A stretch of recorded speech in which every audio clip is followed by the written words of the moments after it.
கிறிஸ்துவுக்குள் பிரியமான சகோதர சகோதரிகளே, இயேசு கிறிஸ்துவின் இனிதான நாமத்தில் உங்கள் அனைவருக்கும் என் அன்பின் வாழ்த்துக்கள்.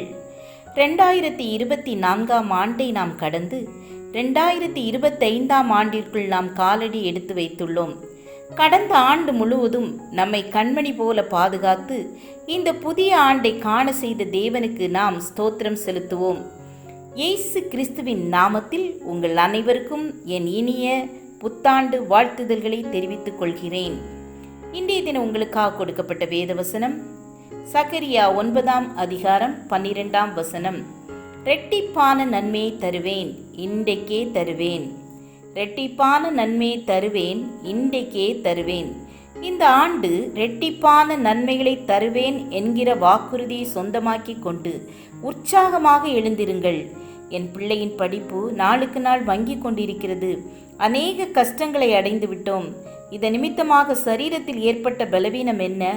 செய்வதறியாது இருக்கிற உங்களோடு கர்த்தர் சொல்லும் வார்த்தை, ரெட்டிப்பான நன்மையை தருவேன், இன்றைக்கே தருவேன். இப்பொழுது ஒரு கேள்வி எழுகிறதல்லவா, யாருக்கு தருவார் என்ற உங்கள் கேள்வி நியாயமானதே. ஆம் பிரியமானவர்களே, நம்பிக்கையோடு அரணுக்கு திரும்புகிறவர்களுக்கே. இந்த அரண் எதை குறிக்கிறது? சங்கீதம் 31:2 சங்கீதக்காரன் தாவீது சொல்வதை கவனிங்கள்.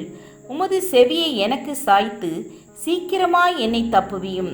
நீர் எனக்கு பலத்த துருகமும் எனக்கு அடைக்கலமான அரணுமாயிரும்.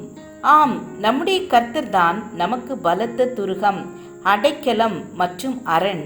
அது எத்தனை பெரிய ஆசீர்வாதம் பாருங்கள். விடுதலை, பாதுகாப்பு, ஆசீர்வாதம் எல்லாம் அவருக்குள் அடங்கியிருக்கிறது. அவரே தேவனால் நமக்கு நீதியும் ஞானமும் பரிசுத்தமும் ஆனார். செல்வம், கல்வி, வீரம் எல்லாம் அவரிடம் முழுமையாக இருக்கிறது. அதனால் தான் சாலமன் ராஜா எனக்கு ஞானந்தாரும் என்று விண்ணப்பம் பண்ணினான்.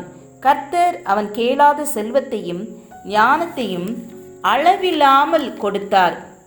பிள்ளைகளுக்கு ஞானம் தேவையாக இருக்கும்போது ஒருவருக்கும் இல்லை என்று சொல்லாதவரும் பரிபூர்ணமாக கொடுக்கும் கர்த்தரிடத்தில் கேட்டால் கொடுப்பார். எனவே நம்பிக்கையோடு அவரிடம் திரும்புங்கள். ரெட்டிப்பான நன்மையை தருவார். ஒரு காலத்தில் லில்லி என்ற இளம்பெண் வாழ்ந்தாள். அவள் எப்போதும் கருணை மற்றும் பெருந்தன்மைக்கு பெயர் பெற்றாள். ஒரு நாள் அவள் கிராமத்தின் வழியாக நடந்து கொண்டிருந்த போது சாலையோரம் உட்கார்ந்திருந்த ஒரு வயதான பிச்சைக்கார பெண் சோர்வாகவும் பசியாகவும் இருப்பதை கண்டாள். தயக்கமின்றி லில்லி அந்த பெண்ணை அணுகி அவளுக்கு உணவு மற்றும் சூடான போர்வையை வழங்கினார்.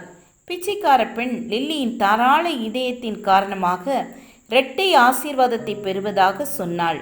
அடுத்த நாட்களில் முன்னப்போதையும் விட பயிர்கள் செழித்து வளர்வதையும், அவளுடைய விலங்குகள் ஆரோக்கியமாக இருப்பதையும், அவளுடைய வீடு ஆசீர்வாதத்தால் நிரப்பப்பட்டதையும் கண்டாள். அந்த பிச்சைக்கார பெண்ணுக்கு லில்லி உதவி செய்ததினால் அவளுடைய வீடு ரெட்டிப்பான ஆசீர்வாதங்களை பெற்றது. இன்னொரு கதையும் நாம் கேட்போம். ஒரு காலத்தில் ஒரு சிறிய கிராமத்தில் ஜாக் என்ற ஒருவர் வசித்து வந்தார். ஜாக் தனது கனிவான இதயத்திற்கும் மற்றவர்களிடம் தாராள மனப்பான்மைக்கும் பெயர் பெற்றவர். பொருளாதார ரீதியாக சிரமப்பட்டாலும் தேவைப்படுபவர்களுக்கு உதவுவதை அவர் எப்போதும் குறிக்கோளாக கொண்டிருந்தார். ஒரு நாள் ஜாக் ஒரு பணப்பை தரையில் கிடப்பதை கண்டார். அது கணிசமான அளவு பணம் இருந்தது. அதை தனக்காக வைத்து கொள்ளாமல் அதன் உரிமையாளரிடம் திருப்பித் தர முடிவு செய்தார். உரிமையாளர் நன்றியில் மூழ்கி ஜாக்கின் நேர்மைக்கு வெகுமதி அளித்தார். சிறிது நேரத்திற்கு பிறகு ஜாக்கின் நல்ல செயலை கேள்விப்பட்ட ஒரு பணக்கார தொழிலதிபர் ஒரு வேலையை வழங்கினார். வேலை நல்ல சம்பளத்துடன் வந்தது. அவருடைய நேர்மையான செயலால் இரட்டை ஆசீர்வாதத்தை பெற்றுக்கொண்டார்.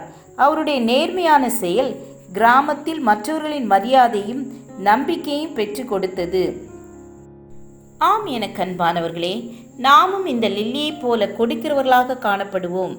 ஜாக்கை போல நேர்மையாக வாழும் பொழுது நாமும் ரெட்டிப்பான ஆசீர்வாதங்களை ஆண்டவரிடம் பெற்றுக்கொள்ள முடியும். ஜெபம் செய்வோம். எங்களை நேசித்து காப்பாற்றி வழிநடத்துகிறதான அன்பின் பிதாவே, நாங்களும் இந்த ஆண்டில் கொடுக்கிறவர்களாக நேர்மையாக நடந்து கொள்கிறவர்களாக காணப்பட உதவி செய்ய இந்த 2025ஆம் ஆண்டு முழுவதும் பாதுகாத்து சுகம் பலன் தந்து ஆசீர்வதித்து ரெட்டிப்பான நன்மைகளை தந்து வழிநடத்துங்க. இயேசுவின் நாமத்தில் பிதாவே, ஆமேன், ஆமேன். God bless you.